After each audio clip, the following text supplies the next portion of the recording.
Assalamualaikum warahmatullahi wabarakatuh. Inilah kisah tentang pendeta Yahudi yang bisa meraih surganya Allah Subhanahu wa Ta'ala. Orang-orang Yahudi dan Nasrani sebenarnya telah maklum tentang kedatangan Nabi akhir zaman yang akan lahir ke dunia dan akan berhijrah ke Yasrib, yaitu Madinah. Mereka menunggu-nunggu kemunculan Nabi tersebut, sehingga sebagian besar mereka berhijrah dan menetap di sekitar kawasan Yasrib. Adapun orang alim di kalangan Yahudi yang berhijrah, karena meyakini perihal kedatangan Nabi akhir zaman tersebut, ialah Ibnu Al-Haiban. Ketika akhir hayatnya, Ibnu Al-Haiban menjelaskan kepada kaumnya tentang sebab beliau berhijrah ke Yasrib. Ibnu Al-Haiban berkata, "Wahai kaumku, apa yang kamu pikirkan, ketika aku meninggalkan bumi yang kaya dengan sumber makanan dan kekayaan yakni Syam, menuju ke bumi yang kering kontang dan kebuluran, yaitu Yasrib?" Kaumnya menjawab, "Kami tidak tahu wahai Ibnu Al-Haiban."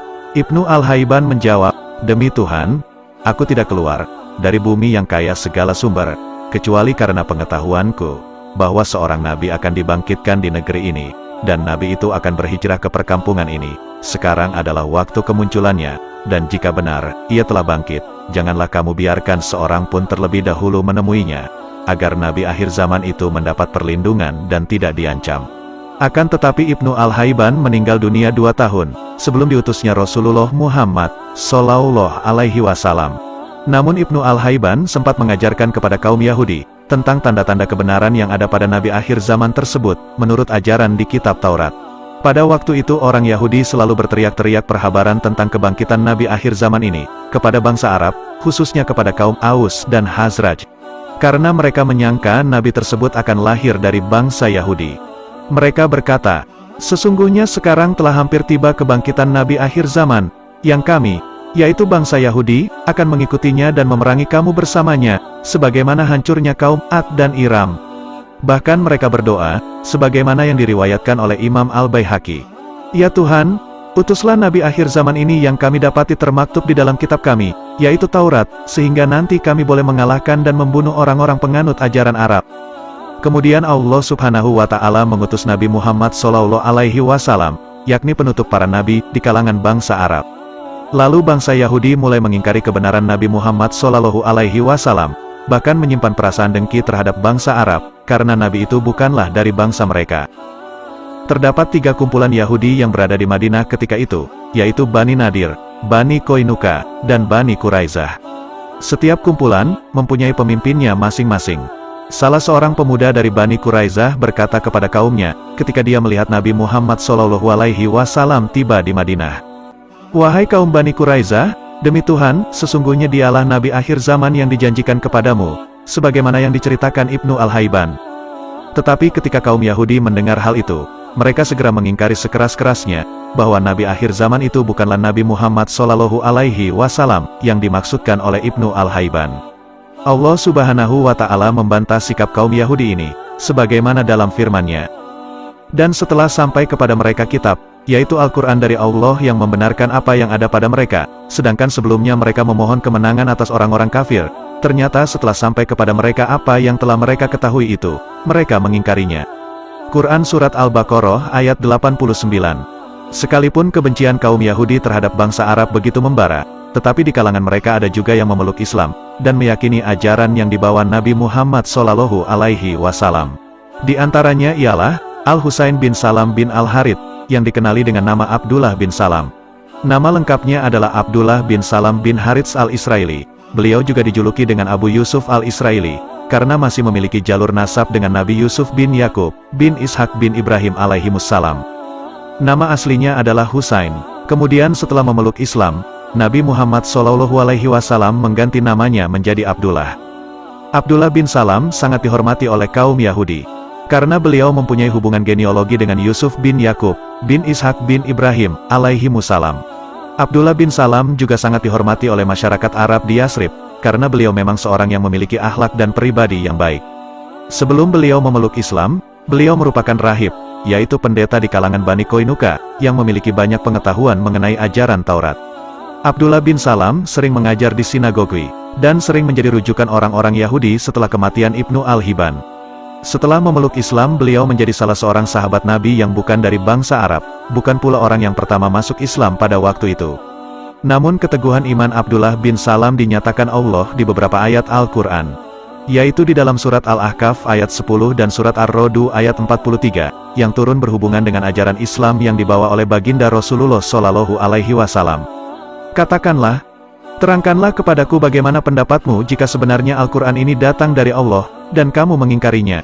Padahal ada seorang saksi dari Bani Israel yang mengakui kebenaran yang serupa dengan yang disebut dalam Al-Quran, mengakui bahwa Muhammad adalah Rasul Allah, lalu dia beriman, sedangkan kamu dengan sombong angkuh mendustakannya. Sesungguhnya Allah tidak memberi hidayah, petunjuk kepada orang-orang yang zalim. Quran Surat Al-Ahqaf ayat 10.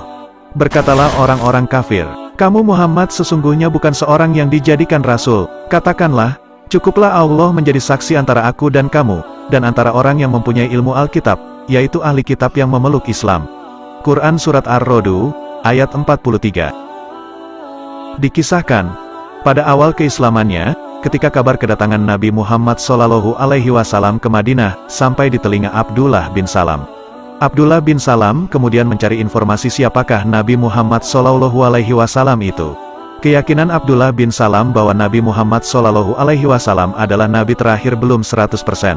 Untuk membuktikan kebenaran bahwa Nabi Muhammad Shallallahu Alaihi Wasallam adalah seorang Nabi akhir zaman, ataupun penutup para Nabi, maka Abdullah bin Salam ingin mengajukan 3 pertanyaan kepada baginda Rasulullah Shallallahu Alaihi Wasallam. Pertanyaan yang hanya bisa dijawab oleh para Nabi, atau orang yang mendapat wahyu dari langit saja. Abdullah bin Salam lantas bergegas pergi ke tempat perhentian baginda Rasulullah Shallallahu Alaihi Wasallam. Setelah Abdullah bin Salam tiba di tempat pertemuan masyarakat Madinah dengan Rasulullah, lantas beliau mendengar nasihat pertama dari baginda Rasulullah Shallallahu Alaihi Wasallam. Wahai sekalian manusia, sampaikanlah salam, berikanlah makanan kepada yang memerlukan, dan lakukanlah sholat ketika manusia sedang tidur, yakni Qiyamul Lail, niscaya kamu dimasukkan ke surga dengan selamat. Hadis riwayat Tirmizi. Sambil mendengar perkataan Rasulullah yang menjadi pesan kepada masyarakat Madinah, Abdullah bin Salam merenungi wajah baginda Rasulullah Shallallahu Alaihi Wasallam sedalam-dalamnya. Lalu ia berkata, demi Allah, sesungguhnya wajah ini, yakni baginda Rasulullah Shallallahu Alaihi Wasallam, adalah wajah orang yang bersikap jujur, bukan wajah pendusta. Dia seorang yang mengetahui hal ihwal agama, menyampaikan tentang isi Taurat dan mewarisi ajaran para nabi. Demi Allah, inilah sifat nabi akhir zaman, dan perkataan yang diucapkan membuktikan kerasulannya karena di dalam Taurat menyebutkan, perkataannya sebaik-baik perkataan. Dan sesungguhnya dia memiliki pujian. Dialah Muhammad yang memiliki pribadi yang solih. Abdullah bin Salam mempersiapkan diri untuk bertemu Rasulullah Shallallahu Alaihi Wasallam, untuk membuktikan kebenaran bahwa Nabi Muhammad Shallallahu Alaihi Wasallam adalah seorang nabi akhir zaman. Hal tersebut dinyatakan di dalam Sahih Al-Bukhari. Sesungguhnya aku bertanya kepadamu wahai Rasulullah, tentang 3 hal, yang siapapun tidak mengetahuinya, kecuali seorang nabi. Apakah awal tanda datangnya kiamat? Makanan apakah yang pertama dimakan penduduk surga? Dan apakah yang menyebabkan anak serupa dengan ayah atau ibunya?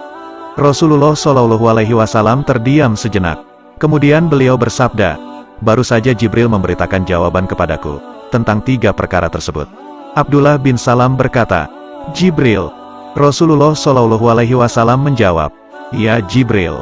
Jibril itu adalah kalangan malaikat yang dimusuhi kaum Yahudi. Sambil baginda Rasulullah Shallallahu Alaihi Wasallam menyampaikan ayat 97 dari surat Al-Baqarah.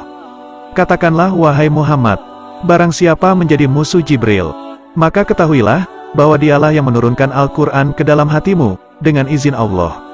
Membenarkan kitab-kitab yang dahulu, dan menjadi petunjuk serta berita gembira bagi orang-orang yang beriman. Kemudian Rasulullah Shallallahu Alaihi Wasallam menjawab persoalan Abdullah bin Salam. Adalah awal tanda hari kiamat itu apabila munculnya api yang menghimpunkan manusia, dari timur ke barat. Dan makanan pertama penghuni surga adalah lebihan yang melekat pada hati ikan. Apabila memancar air mani laki-laki mendahului wanita, maka anak yang lahir serupa dengan ayah. Sebaliknya, jika air mani wanita mendahului laki-laki, maka anak yang lahir serupa dengan ibu. Setelah mendengar jawaban tersebut lalu Abdullah bin Salam berkata, Asyhadu alla ilaha illallah, wa asyhadu anna Muhammadar Rasulullah. Aku bersaksi bahwa tiada Tuhan selain Allah, dan aku bersaksi bahwa engkau wahai Muhammad, adalah Rasul Allah. Saat itulah Abdullah bin Salam bertambah yakin dengan kenabian Rasulullah Muhammad Shallallahu Alaihi Wasallam. Kemudian Abdullah bin Salam kembali menemui kaum keluarganya, serta mengajak mereka untuk memeluk Islam. agama yang benar, yang dibawa baginda Rasulullah Shallallahu Alaihi Wasallam. Bagaimanapun juga, keislaman Abdullah bin Salam dan kaum keluarganya telah dirahasiakan dari pengetahuan orang-orang Yahudi yang ada di sekitar mereka. Suatu ketika, Abdullah bin Salam menemui Rasulullah. Karena dia dulunya dari kalangan Yahudi. Dan ia berterus terang kepada Rasulullah tentang perangai kaum Yahudi. Wahai Rasulullah, sesungguhnya kaum Yahudi adalah bangsa yang gemar mengada-adakan kebohongan. Jika mereka mengetahui keislamanku sebelum diberitakan kepada mereka, pasti mereka akan membuat kebohongan atas diriku. Untuk membuktikan kebenarannya, Abdullah bin Salam dan Rasulullah pergi bertemu kaum Yahudi. Untuk bertanya pendapat mereka berkenaan Ibnu Al-Harits, yaitu Abdullah bin Salam. Lalu kaum Yahudi menjawab, dia adalah orang yang baik di kalangan kami, datang dari silsilah ataupun generasi yang baik di kalangan kami. Dia juga seorang pemimpin di kalangan kami, datang dari generasi yang memimpin kami. Kemudian Rasulullah Shallallahu Alaihi Wasallam mengajukan persoalan lagi. Bagaimana pendapat kalian jika Abdullah bin Salam masuk Islam? Lalu kaum Yahudi menjawab, Tuhan melindungi Abdullah bin Salam dari perbuatan itu. Kemudian Abdullah bin Salam pun mengakui tentang keislamannya kepada kaum Yahudi di hadapan Rasulullah Shallallahu Alaihi Wasallam. Berubahlah raut wajah kaum Yahudi ketika itu. Lalu mereka memaki dan menghardik Abdullah bin Salam dengan perkataan, kamu ini yang terburuk, anak laki-laki terkeji, dan kamu tidak bisa membedakan mana yang benar dan mana yang salah. Mereka terus memaki Abdullah bin Salam tanpa henti, hingga beliau dan Rasulullah Shallallahu Alaihi Wasallam berlalu pergi. Ketika itu Abdullah bin Salam memberitahu kepada Rasulullah Shallallahu Alaihi Wasallam, inilah yang aku khawatirkan mengenai bangsaku wahai Rasulullah. Abdullah bin Salam turut menerjuni beberapa pertempuran bersama Rasulullah dan para sahabat dalam menegakkan kalimat Allah. Sepeninggalan Rasulullah Shallallahu Alaihi Wasallam, beliau termasuk salah satu sahabat yang sangat berpengaruh dalam menyebarkan dakwah Islam.